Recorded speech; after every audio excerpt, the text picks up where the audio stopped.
All right. Hello and welcome everybody to New Earth Consciousness. Tanya here, live, well, not live, this is recorded, with Eli Marcus. Uh, Eli is a marketing expert, a podcast host, and psychology enthusiast with extensive experience in self-help and the health industries. And basically we're just going to open up this conversation and just see where it goes. I have no idea. I love spontaneous, passion filled conversation. So Eli, welcome to my channel and thanks for being here. Well, thanks so much, Tanya. My goal is to see if in the short time that we're here, we can improve some lives, make people a little bit happier, make people a little bit healthier. How does that sound? Oh, that's great. That's kind of the intent of this channel, right? Because we are facing innumerable challenges in life right now on the planet. It's feels like the Wild West all over again, right? Um, so yeah, let's dive into it. So um, first of all, I would like to hear from you, like what has, I mean, obviously you have a ton of experience, many stories, I'm sure, but I'm curious, like, how did you end up in this space? What was your own personal journey? Which space are you referring to? So this sort of like the alternative healing, Hmm. psychology, like when we spoke, you have had a very successful career in interviewing kind of very well famous people back in the day. Some of the names maybe not might not be familiar with the younger crowd, but people like Daniel Brinkley, James Von Prague, Betty Eadie, like all of these people that were kind of cutting edge, really. How did you find yourself in that? Because I feel like, there's something I feel within each one of us that we're born into this world and the world tells you this is how it is, right? Mainstream, whatever you want to call it. And then we begin to live our life and we begin to question and we begin to, find ourselves maybe on the path less traveled. So yeah, I'd love to hear about that. Well, what happens usually, Tanya, is that we have two people that actually control our universe if we're lucky. Not everybody's lucky to have those two people. And those two people have learned what they've learned. So you become a sum of what they know. And then you become a sum of your friends and perhaps a handful of teachers along the way. That's very limited in its knowledge. So you start developing, and you develop a personality, and often that's a shy and reserved personality, one that perhaps doesn't take a lot of initiative. And in my case, that was the way it was. I sat in the back of the room, didn't want the teacher to call on me, but I always envied the ones in the front of the class, like, teacher, teacher. Yeah. And I was like, wow, they're volunteering. I'm trying to escape. But I wanted to be more like them. It seemed like they had more fun. And so I felt, well, where am I going to get this information? How am I going to break out of this? Is there a way? So you either resign to whatever your past is and just you become and stay that shy person, or you try to find a better way. And my answers were in the bookstore. So I read every self-help book I possibly could. I started to watch how other people that I admired, behaved, and I try to, not be them or mimic them, but I try to take on a lot of their ways. And I found out that we self-label ourselves. Whatever we think that we are is not a permanent condition. So shyness, is not permanent, at least not, extraordinary shyness. You can be shy to a level or shy in certain circumstances, but you don't have to be a shy person. So what happens is we get the label, somebody else gives it to us, or we give it to ourselves, and we stick with it for a lifetime where we don't improve. So by reading those self-help books, watching other people, I started to always find new ways to break out of whatever, you know, challenges that I thought I had or labels. And then I figured, something, I might as well start a company and bring all these people in. What would be more fun than that? And that's when in the 1990s, I opened up a company called the Seminar Center, flew into Daniel Brinkley's, who wrote Saved by the Light, and of course had three near-death experiences. And Betty Eadie, of course, who wrote Embraced by the Light, had near-death experiences. James Van Prague, who is a psychic medium, probably the most famous one of the late 1990s. You know, and George Anderson, who was another famous person in that psychic medium space in the 90s. Brian Weiss. So yeah, Dr. Brian Weiss was great. And so yeah, that's how I sort of that all sort of move forward. Then it was very difficult for me to do 750 events a year. So I was Oh probably the my gosh, Guinness World Record really? holder. Yeah, 750 events. yeah, it became too much. Oh my And gosh. we closed that down. And then, but decades later, I always had it was still in me. And I just said, how do I do this without having to be working 7 days a week and go out of balance? Yeah. And the answer was a podcast, because now I don't have to fly people in. I don't have to put people in seats. Oh my You know, gosh. I I got to get can't even. viewers, but I don't have to put people in seats. Wow. Oh my gosh. How do you do that? That must have been what, two interviews a day? Well, I had eight interviews on September 11th, 2008. Now eight events, and then I had nine events on September 12th, 2001. So that was 17 events that I had to cancel, and that was the message that I got from up above, that something, there's a world have to implode, and New York City have to implode in order for you to get that maybe you're taking on too much.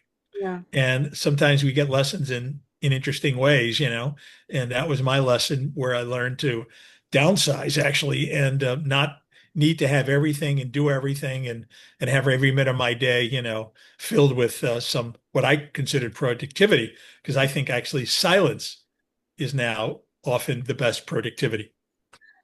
Yeah. So talk about that because I feel like a lot of my audience are entrepreneurial.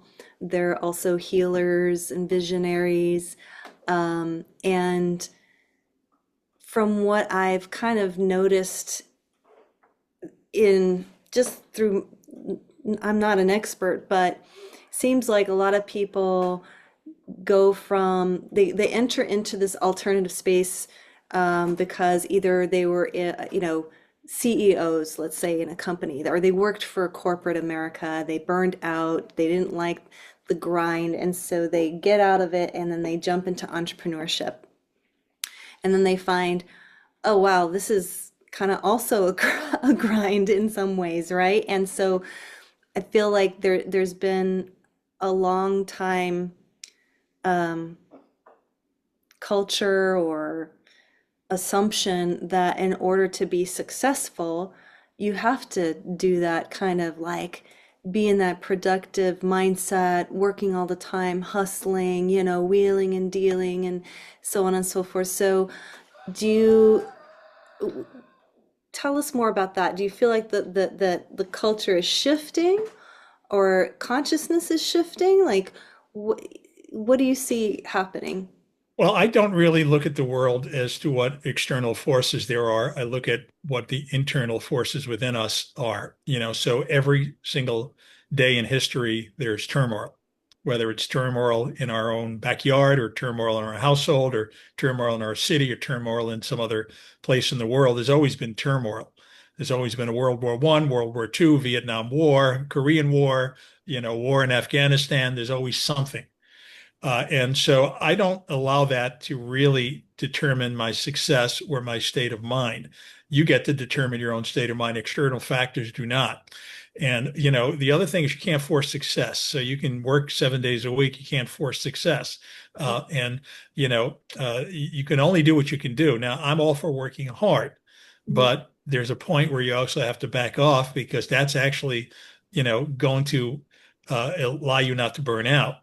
And burnout is a real factor. Just nobody can just do 7 days a week and just not take a break, and not do something different, meditate, yoga, run, whatever it is. That to me is part of work. But that's joyful work. I run every morning. The first thing I try to do, not every morning, but I work out every morning. But that clears my head for the rest of the day. It sets the stage for the mental part of the day. That's the physical part. And so I've learned to stop and drink the water because there's nothing more important during the day than to drink water. You got to have your X amount of glasses of water. So there are what I call the non-negotiables. Mhm. And everybody should actually create a list of non-negotiables. Most people have it in maybe in their head, but it's not good enough. You got to have it on a piece of paper someplace that you can see it so that you will not break those non-negotiables. And we often do. We often don't drink the 6 glasses or 8 glasses of water a day. We often don't do the meditation or the yoga or the running or whatever floats our boat to get us moving, or just fast walking. If you have bad knees or whatever, you can just do some fast walking. But these are things that are absolutely just as essential as making money and, whatever you think is important in business. Yeah. So, yeah, absolutely. So keeping things in balance. I mean, obviously the body is your vehicle, right? And so it's the thing that is going to get you from A to B. And if you're burning it out, yeah, it's definitely not going to lead to success. So that makes perfect sense. When we talked, you talked about what you called 5-minute life improvements. Do you want to share with us what those are?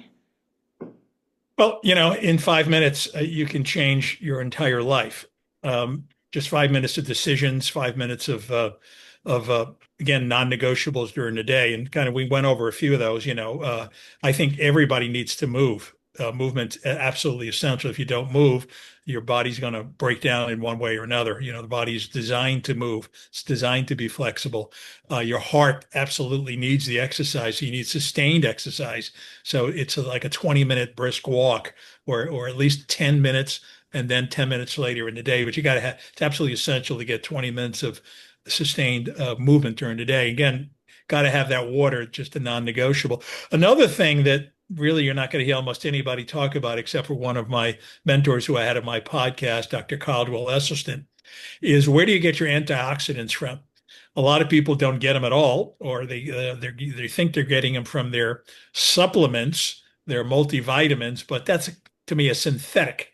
Mhm. Uh, God put green stuff in the ground for us, and they're powerful antioxidants, greens, whatever shape or form you want them in, whether it's Brussels sprouts, whether it's kale, or whether it's broccoli, or any other green. You go out there and you can take that and steam it. I do it 6 times a day for 5 minutes, put a little balsamic vinegar on it, and you're going to not have probably any heart issues for the rest of your life because most people don't realize it, but almost everybody's walking around with some level of heart disease. If people went into your arteries and saw what's in your arteries, um, you'd be pretty shocked. Again, those greens are good for, in my opinion, for cancer. They're good for diabetes. They're good for any disease because they're pumping antioxidants into the body. So imagine every single day, several times a day, instead of the toxins that we're getting in from the pollution or the sugar or the salt or the oil or all the other bad things that are happening to us, and we make a lot of it happen ourselves. Yep. Now we're actually putting in all this good stuff, and we're spacing it out during the day. So within that 5 minute period, it only takes 5 minutes to do the greens. It can transform your entire life. I love that. You're inspiring me. That's definitely not, I don't eat enough greens, that's for sure. I mean, I Yeah, try. everybody bypasses that. You go to Whole Foods, and it's like it's 1% of the space in Whole Foods, and it's probably 1% of what people buy. Yeah, They're buying all the packaged goods, but in the packaged goods, there's a lot of junk in there. yeah, We there's consume too much oil. We consume oil is never talked about. We talk about sugar. We talk about salt. Only recently we've been talking about oil, but we only talk about plant oils now. I don't know why they're the only evil because I don't think any oil is good for you. What is oil? It's extracted from a perfectly good plant, which is the olive, let's say it's olive oil, and yeah, then it's put in a jar and it's all the uh, saturated fat. It's not, there's no pulp in there. Pulp slows down the absorption. Diabetics, the reason they get diabetic is because they're putting too much sugar in their body, too much soft drinks, too many things or orange juice, things without pulp, which helps to slow the sugar absorption down in the body. So yeah, wow. And I'm curious, like, so this lifestyle that you have, how long have you been um, doing that as a practice? Well, unfortunately, most people often only do things when there's a red flag. Yeah, Like I'm looking at a friend the other day, and all of a sudden he says he stopped smoking cold turkey. And I'm like, well, why did you stop smoking cold turkey? Well, I was starting having some coughing things every day. And oh, here we go. There's the red flag, right? Something bad has to happen. How yeah, about if we just do something before something really bad happens? right, right, Before we get the bad doctor report, before we find out we have lung cancer. right. Which is all of medicine today, right? I mean, that's kind of, they don't even teach or prescribe healthy, like you're saying, like simple 5-minute healthy habits. Doctors are not schooled in nutrition. And even Right. if they are, they're probably telling you the wrong thing. They're probably just telling you what they're reading. Go, oh, yeah, go on the keto diet, oh, go on this diet. Yeah, I've Um, heard that. I have a friend that's a doctor, and I think he said like they got like maybe one class in nutrition in all of the years of. That's the problem, and I think it was Hippocrates who said over 100 years ago, let food be thy medicine. Oh, so But no, we haven't listened to that. We would let our doctors prescribe the medicines and making the pharmaceutical companies richer and richer. And I have nothing against the pharmaceutical companies. They're just doing what they're supposed to do, supply and demand. That's what they do. They make medicine. And in some cases, it's life-saving. In other cases, the only reason that we need it is because we were unwilling to do the natural things. yeah, So we need the medication perhaps at some point. I don't blame the pharmaceutical company, but the doctors, I do blame. I don't necessarily blame them because that's what they're learning in school. But it would be nice if they knew how to help us to not rely only on the medication.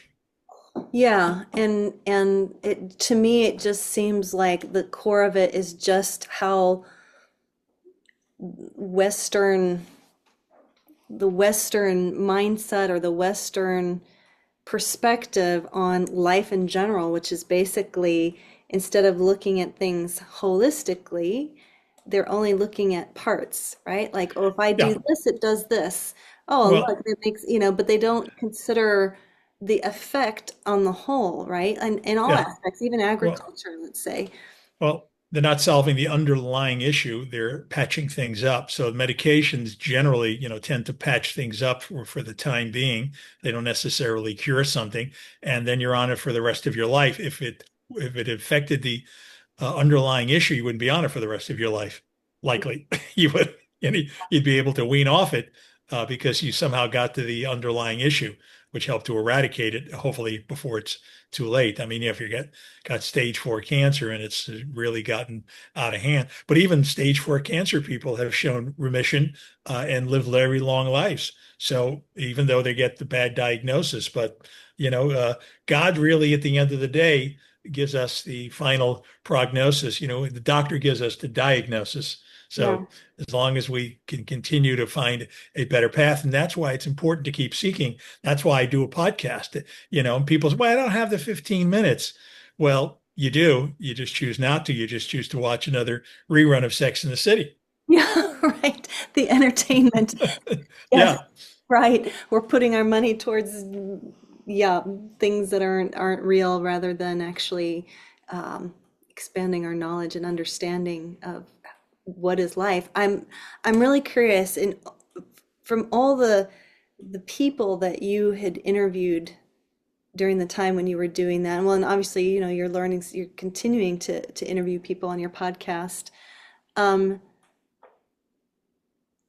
I'm just curious, do you find like a kind of a common unifying thread in all of those conversations? Well, that's a good question. I think that a common thread is initiative and boldness. The people get to where they get to not by thinking that this could never work or I'm not good enough or it's just not going to happen. They're actually bold. They take the steps. They take the steps before they figure it out.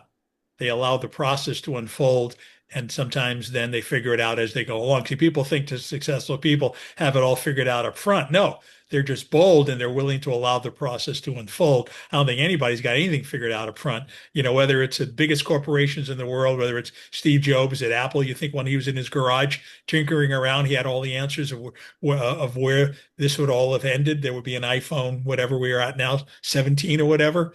You know, Yeah. uh, Yeah, he no, it is. didn't I know mean, that. yeah, I mean, it is actually, when you think about it, I think that's where, would you say that's kind of where pe most people get stuck when they have an idea, but then whatever, the old mindset or the Well, subconscious. they got stuck in the idea that they have to be perfect, and and so that paralyzes them, because you think that you have to be perfect or you're better than keep up with the Joneses. I mean, that's just too hard to be the next Michael Jordan. If you think you have to be the next Michael Jordan, it's not going to happen. Just be the best version of yourself. And the other common thread is that they don't let failures really knock them down and keep them down on the canvas. Muhammad Ali once said, "It's not how many times you get knocked down on the canvas; it's how many times you get up." Oh, But we're all getting what we don't realize is that it's not unique to just us. Failure. We're thinking that, oh my God, why me? Right? Why is this happening to me? mhm. It's happening to all of us all day, every day. It's probably 50 different things a day that you can pick apart and say, oh my God, this didn't work, that didn't work, this didn't work. Now, in some cases, it's more severe with some than others, but it's still happening in whatever nagging ways. It's just that those people who are successful find a way just not to let that pull them down and keep them down, and they realize it's just part of the natural process of succeeding and trying to build something. Right. So it's really the persistence and the consistency. Persistence and not again not to allow outside factors, external factors to control your success, thinking that, well, something, I'm the wrong color, or they're prejudiced against me, or I'm too short, or I'm too tall, or I'm not this, I'm not that, this is happening in the world, the Yeah. economy's bad. Somebody Yeah. the other day was trying to convince me how the economy and how global warming was like global warming is affecting your success. Like, are you melting? Like, is there something Yeah. melting around you? I mean, Right. Yeah. and I'm not here to argue global warming one way or the other, but right now the world isn't melting and you can do whatever you want to do. So, don't use that as your excuse. Uh, Yeah. it's really, as Michael Jackson sang in his famous song, it's the man in the mirror. Oh yeah, yeah, it's true, and I love that. That's so good. Like that's the one thing that I have been understanding in my own journey of the importance of being willing to go into towards the unknown, And I feel like this is something that I have felt years ago that we're at a place collectively where it's a blank canvas. We don't know what the future is going to bring. Like everything's getting rewritten, it feels like. So much change. We don't know where it's all going. And we're just kind of, yeah.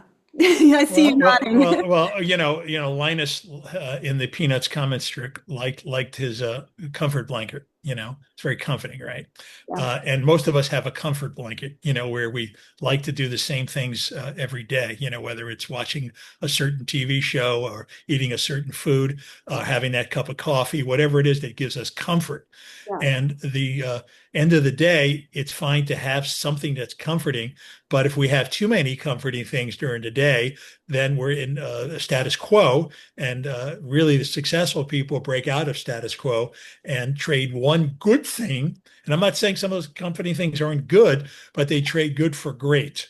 So you have to be willing to trade something that's good along the day for something that's great. yeah, That's how you build something good. And there's no better time than right this minute. Doesn't matter what the stock market's doing or the blizzard around you. You start today. yeah. I think I read a quote by Yogi Bhajan saying it was like, 40 days to change a habit, 120 days to master it, another however many days to actually become that thing. Yeah, it's, Well, yeah. well, speaking of another yogi, Yogi Berra, who said What did it's he say? deja, it's deja vu all over again. Uh, Oh, and And you know something? People's lives are deja vu all over again. You know, yesterday, today, it's all the same. Yeah, maybe one on a vacation or maybe one here, but you know, what do? We get up in the morning, same routine. We go to work, we punch out at 5 or whatever we do. You know, we have our dinner. You know, we watch our TV. It's the same pattern every day. It's deja vu all over again. Yeah, I think that Um, most people, a lot of people just think, they're wishing and dreaming for things to be different, but they're not changing. They're not doing Yeah, something. and I don't think people need to dramatically change because it's too Right. much and it's Well, maybe too much all at once. I sure. say 1% improvement. Aim for 1% improvement every day. Like If you change get one habit. 2%, yeah, Yeah, start with just one thing, 1%. right? Yeah. And then build upon that. Read more, you know, listen to more podcasts, you Yeah, know, whatever it is that you prefer to do. Some people don't like to read. All right, then they're the more audio oriented, or go on YouTube and watch the motivation show and hear some of my great podcasts, you know, because every single one I have, the reason I have them on is there's something for me to learn. That's the primary reason they're on my show, is they've got something to teach me. yeah, And as far as I'm concerned, it's lifelong. You never learn everything. And sometimes you can hear the same thing 100 times and you don't change. And it's really what I call, Malcolm Gladwell calls a tipping point, right? It's sometimes it's said by this certain person at a certain time. That's where the tipping point comes, and you finally get it. You yeah, finally realize, yeah, what am I doing? Smoking is going to kill me. Why yep, am I drinking 4 glasses of orange juice a day? That's not really healthy, or 4 glasses of soda. You know, why am I not doing things like taking more greens in, pumping antioxidants? Why am I not drinking more water? Why am I not out there exercising? yeah, yeah. And usually it's just because it's, like you said, letting go of your comforts. Letting Yeah, go, it's just right? letting Letting go go of of the certain patterns. pleasures or, Yeah. yeah, And another philosophy I have is, you know, because people are like, well, you know, it's hard to get out of the bed in the morning and hard to do this. And to me, you know, the 30 minutes of, if you consider it a sacrifice, fine. But that 30 minutes creates so much joy to say, hey, look what I did. But what I've done is I changed the definition of that 30 minutes. Instead of saying, oh my God, it's so difficult to get out of bed. Oh my God, it's so hot out there and it's hard to run. I actually look at it as a joyful process. Oh, it's going to give me time to, you know, get on my earpiece and start calling people and talk to them while I'm running. I can kill two birds with one stone. Oh my God, I can get out there and get fresh air. Oh my God, look how I'm going to start my day. So I've got 10 different positive things I'm telling myself, yeah. instead of the one big negative, which is, oh, this is just too tough for me to do, you know. Yeah. I just was on a call the other day and I heard about the 5 C's, which was like, you know, of negative thinking, complaining, criticism, catastrophizing. Um, what were the other two? I don't remember them all, but it's really takes, we do have to train our minds to flip the script and realize that the power is all within. Like you were just saying. I I want to talk about networking before we end the interview. So, why do you think networking is so important? Well, in New York City, I'm known as sort of the king of networking. I do New York City's largest networking events, including next Monday in Planet Hollywood. We got a beautiful event in the new Planet Hollywood on West 42nd Street. And the reason I put those together is that there's nothing more powerful than being in a room with somebody and getting to know them, you know, because today, like you alluded to with the pandemic, you know, everybody's Zooming everything. And a lot of people are just complacent. They don't meet too many new people. And if I put a room full of 200 people together, there's going to be one golden person in that room that I'm going to have a lifelong connection with, whether we're just friends, whether we collaborate. And I use the word collaborate a lot because that's going to get you a lot further than for you to try to pitch yourself. There's nothing worse than pitching yourself. People don't like to be pitched. People Right, like to buy. They don't like to be pitched. So that's hard selling. Soft selling is you just get to know somebody. They get to know, like, and trust you, and they buy organically from you. right. So, you know, you're going to stand a lot better chance if you're in a room with 200 people. And, you know, sometimes it's the smallest things that you can do for each other. You know, I just tell people two things: join my Facebook group, NYC Happenings, and Hmm. go follow my podcast. Takes 30 seconds each. In Hmm. 60 seconds, you've now honored me. I'm now paying attention to you because you paid attention to me. You're following what I'm doing. And then now you get to ask me whatever you want me to do for you that might take 60 seconds. And voila, in just 60 seconds, we made magic happen. That's So, it. so I'm curious, because I think this will be helpful to our my audience. As a child, I was one of those shy. I was like you. I was very shy, you know, um, and being in a room full of people just would always terrify me. I would go, like, if there was an art opening, even if I was like one of the artists with paintings on the wall, I would go and like hover over the snack table, right? Like, I hope, praying to God nobody talks to me. So I've gotten better with that. I'm curious, like, do you have any pointers about how do you start a conversation with somebody? How do you even begin to Okay, network? great. So how do you swim? You dive in. Yeah, you You dive know, in. do you You just go, overthink it? right, like you go, there's somebody standing there, you don't know who they are. Yeah. Well, I think part of the problem in meeting other people is overthinking. Overthinking, we got to say the perfect thing. We got to be the perfect, got to look the perfect way. Everything's got to be perfect again. We Yeah, got to take away that thought of perfection. And honestly, nothing wrong with just saying, hi, my name is Tanya. How are you? How's yeah, your day going? yeah, Simple. Doesn't have to be any clever, funny, uh, you know, line that we tell people. Just be natural. right. And those people who are not, engaging are not going to be engaging. But that's usually a small percentage of the people in the room. Maybe 10% of the people in the room are awkward themselves and just don't know how to handle it. But I think everybody in the room probably wants to talk to other people. Maybe for whatever reason, they get a vibe from you and you're not the perfect person. So what? So if 200 people in a room, Thanks, nice to three meet you. Move not on. your vibe. So, I'm a law of averages guy, Uh, I've been in the sales profession a long time. I have a sales rep firm. I can sell for anybody, anything, any service. And what I tell people, I'm not the smartest guy in the room and maybe not the best, you know, uh, orator in the room or the best of anything. But what I am best at is I understand the law of averages. And if I contact 10 people, I'll make one sale. If I contact 20 people, I'll make two sales. Same thing in networking. If I contact 10 people, I'm going to make maybe one good connection. If I contact 20 people, I'll make two good connections. And that's just the way it goes. yeah, And so, but we get caught up in the negative thought that what if they reject me? And what if they do? What if you actually look at rejection as a win? mm. People say, Because well, you what do can you say, mean? yeah, How what can do that you be a mean? win? And Yeah, it's a win because you get to say to yourself, oh my goodness, look what I did. I actually was bold enough to go and attempt to talk to this person. So if you go in the room and you talk to 30 people and you connect with four of them really good, you still get to say, you know something? I had the guts and the gumption and the foresight and the initiative to go over to 30 people. I am proud of myself. yeah, Because if you walk out of that room and you talk to nobody, you know what you're going to tell yourself? Boy, am I a coward, yeah. What I'm a loser. right? Yeah, So, yeah. Well, that's it's almost what like motivates me. you have nothing to lose. I mean, that's kind of how my attitude And that's is. easier Like, said than done, and I get it. But yeah, still, it works. And even when people reject me, I feel better, believe it or not, because I say to myself, I tried. I did what I had to do. yeah. I'm I not did going my to, part. when I try to get people on my podcast, I'm getting rejected all the time, but I'm also winning a lot. And when I'm in business, I'm getting, no's all the time, but Yeah, I'm also winning a lot. And yeah, it comes down to one simple thing, a law of averages. yeah.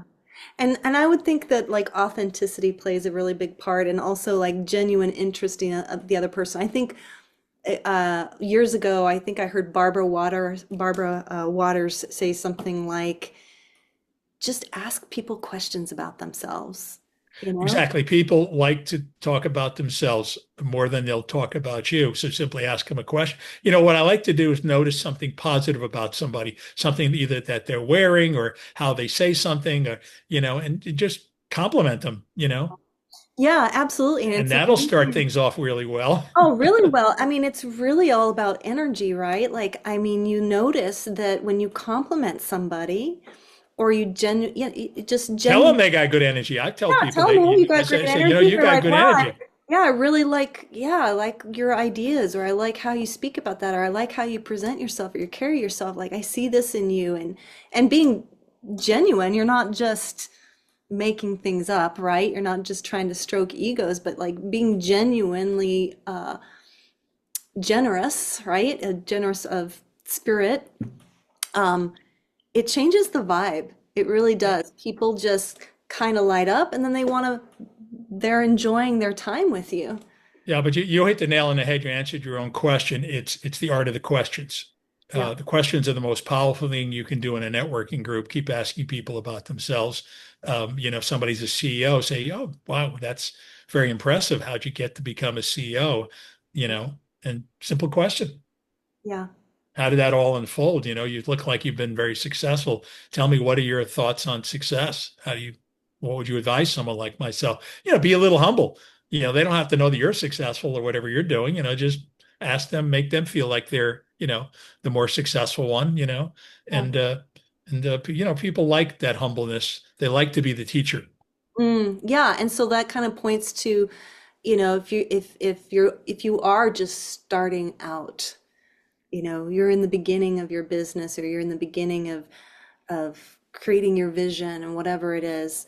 I think that oftentimes, because I've seen it in myself, where I'll perceive myself as like, oh, well, I'm just a nobody, right? Like I'm just starting out, and wow, that person, they're making six figures, seven figures, doing their thing, and so we tend to kind of put people up on pedestals and devalue ourselves. What kind of advice could you give to somebody who's just starting out? Even though maybe they're really great, like they're actually, maybe they're really a master, whatever it is that they do, but because again, maybe they're just not super confident yet in having the success in terms of monetary success yet. What would you advise? Well, I would advise get out there, network, and collaborate. I would ask people, is there anything I can do to help you without you spending any money with me? Is there anything I can do to be of service? Because everybody wants to sell everybody something. What if you told somebody, just tell me anything I can do to help you out? I'd be glad to do it. Is anybody you need to meet? And people like the idea that you're not selling them anything, and you're volunteering yourself, which just doesn't happen that often, and just have good energy, put up, and look, you got to allow your personality to win people over. Yeah. Just be your genuine self. Don't be a Debbie Downer, I mean, Right, talk with energy. Don't talk like they're 10 steps ahead of you. right. Show some enthusiasm. People like energy. Yeah, People like to be surrounded by people with energy. That people like to be surrounded by people with enthusiasm. yeah, yeah. So, just I mean, everybody else is taken. Just be yourself with a little bit, and that's not, we're talking about phony energy because everybody in there, when they're excited about something, has a high energy part of them. Mhm. And you've got to be able to extract that high energy part of you when you're talking to other people. You have a low energy part of you. We all have that too, where we're Right, not in the mood, and we're kind of shy, and we're withdrawn. We can't be bothered. But that's not how you're going to be in business. You've got to show that higher energy side, pull it out of you. And so I look at myself as an extroverted introvert.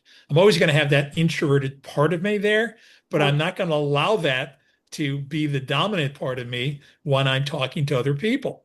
right. I have to allow the more extroverted part of me to come out. I'm not always like this. I'm not always lit up like a Christmas tree, Right, right, but right. we're talking, something that is important and really floats my boat. It's something I'm excited about, self-help. Treat And that so now, moment. yeah. Yeah, So why would you go into a networking room and not feel excited? I mean, you're in your element, you're an entrepreneur, you're trying to do business. There's other like-minded people. Get that energy going. yeah, I love it. That's awesome. And have fun, right? The bottom line in any group is really to have fun. Yeah, If you go in there with a big agenda, you're yeah, probably going to be disappointed. So I would reduce the agenda part of it and yeah, go in there thinking I'm going to have fun and I'm just going to try to meet quality people. Yeah. Not that I'm going to make 3 sales or anything like that, but my goal is always talk to as many people as I possibly can, and try to make them feel better because they're talking to me.